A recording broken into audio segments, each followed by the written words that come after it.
Samantha Fox started having her first lesbian fantasies when she was just 12 and stripped naked for her first photo shoot when she was just 16. I was the first 16 topless, in the paper. I took so much stick from people. In fact, her sexual life is so crazy that one of her lovers, the Australian musician Cris Bonacci, called her sexual appetite animalistic. That may sound exaggerated to you, but your opinion might change once you watch this video to the end and hear the stories of her crazy sex life. I wanted to go on TV and do other things and to prove to people that just because you got, boobs and show your boobs, you got blonde hair, that you're not dumb. She was 16 years old when she appeared topless for the first time in a popular British newspaper. Her parents must have killed her, right? Well, here's the shocker. It was their idea. That's just cringy, don't you think? But it gets even more creepy and sinister. It was her mother who had entered her into a contest. Her figure was, filling out. So I thought I'd take a picture and send it in, And that's how it all started. During a photo shoot for the finalists, the photographer told her that having such ample bosoms and such tiny hips was so unusual. You have the face of a child and the body of a woman, he told her. And remember, Fox was just 16. She even admitted herself years later. When I think about it now, it sounds a bit creepy, to be honest. Next thing she knew, the photographer wanted her to pose for a few topless photos, promising hand on heart that the nude pictures won't be published. Her father wasn't immediately impressed with the idea of his 16-year-old daughter taking her clothes off. But her mother, on the other hand, was over the moon. She was about to burst with pride, Fox said. And as for Fox herself, well, it seems like she was ready for anything. I was covered up for years at school because I was so shy. And then one day, I don't know what happened to me. I just went, oh. But much to her utter shock, those topless photos were published, and they were slammed right on the front page of the Sun newspaper, no less. Therefore, at 16, she became an instant sex symbol. Boys at school followed her around and drooled after her, begging for her autograph. But less impressed was the school's headmistress. Due to that, she ended up signing a 3-year contract with the Sun to have her topless photos featured in their page 3 section. Samantha Fox quickly became the most photographed woman in Britain, surpassing iconic names like Margaret Thatcher and even Princess Diana. Well, sometimes I look at it and I don't think it's me. You have to look at it, I'll say, I recognise that face.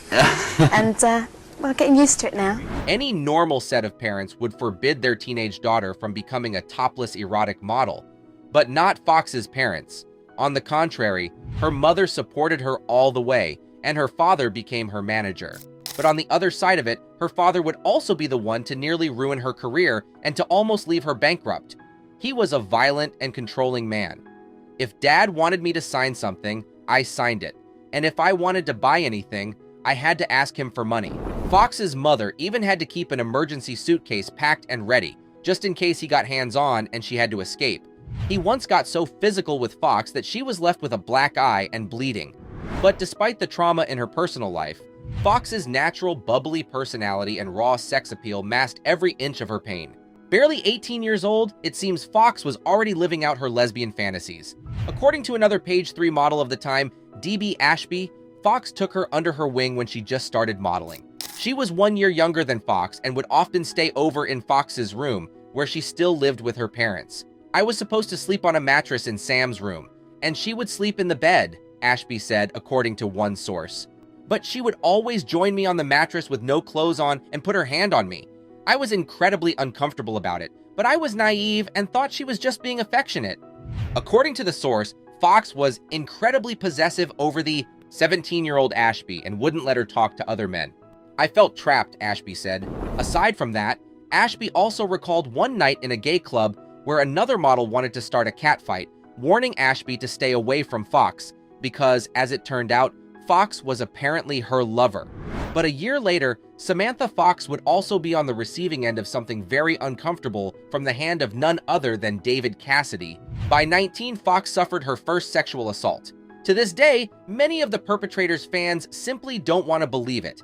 But according to her, it was 1985 during a very steamy photo shoot for David Cassidy's new album, Romance. Cassidy was one of her idols as she was growing up, but all that changed in an instant.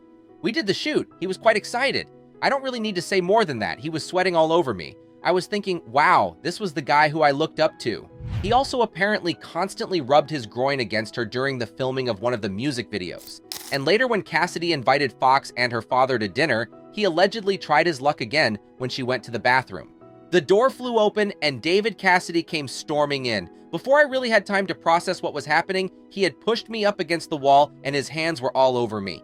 To get away, she kneed him right between the legs and returned to the dinner table without speaking a word of it. And sadly, that's how most sexual deviants get away with it. Fox had the courage to speak openly about it for the first time in 2017, not long before Cassidy drank himself to death. But aside from that, still only 19, it is pretty safe to assume that Fox already had a few crazy sexual adventures of her own. She never outright admitted it, but she also didn't deny it. Just watch this interview from 1986. It's fabulous at 19. Well, Yeah. Have you ever, what? you know, What? slept with someone, you know? Oh, we can talk. I haven't even love. told my mum that. Well, she'll know it now. During 1986, she dated a guy called Kit Miller, who was also very well aware of her lust for the same sex. While we were going out, I knew she liked girls. She was struggling with her sexuality back then in the 80s, but it didn't bother me. Miller also revealed that at the time, his friend, comedian Freddie Starr, was dating one of Fox's friends. To get him aroused, she would tell him stories of her and Fox's wild sexual escapades together. At 20, Fox became an international pop star. She was Britain's answer to Madonna. Her single Touch Me reached the top 3 in the UK charts and top 4 in the US on the Billboard Hot 100. Her second album was also a massive hit, and she would go on to release 5 albums in total. But on the flip side, her next relationship was the stuff of nightmares. Between 1987 and 1988, Fox was in a very serious relationship with infamous Australian con man Peter Foster. Here was a man who was clever, manipulative, and domineering. I came close to marrying him because I was so vulnerable. The con artist used Fox for her fame and sex symbol status to scam people out of millions of dollars. I'm old enough now to know that I'd never be taken in again by the likes of Peter Foster. But then I was 22 and impressionable. In the few short years that followed, Fox had a string of wild adventures with famous names like Paul Stanley from the band Kiss and Ecuadorian dancer Rafael Camino. But her next relationship was the one that shocked the world. For 4.5 years, Fox secretly dated Australian musician Cris Bonacci, but don't let the name fool you. Cris was Fox's first serious lesbian relationship, although they both tried desperately to hide it from the world. By the sounds of it, Fox was absolutely sex-crazed. In a later interview, Bonacci spilled all the juicy beans. Sex, when it happened with Sam, was like a light being turned on. It was pure lust, and that never changed in all the time we were together. It was a very passionate relationship. Sadly for Bonacci, Fox's wild sex drive drove her to cheat on Bonacci numerous times, once even with Bonacci's own ex-girlfriend. She was a hopeless liar, and I'd always know when she'd cheated, Bonacci said. She once even seduced an ex-girlfriend of mine who told me long afterward that the only way to describe her sex drive was animalistic. After their breakup, Fox came clean about her sexuality for the first time when she publicly started dating her manager, Myra Stratton. The two were together from 2003 until 2015, when Stratton lost her battle to cancer. In 2016, Fox started dating Linda Olson, and the two got married in 2022. Now, Samantha Fox truly seems happy and at peace with her sexually for the first time in her life. If you enjoyed this video, there's a good chance you'll also enjoy the one showing on your screen right now. Click, enjoy, and don't forget to subscribe to the channel. See you on the next one.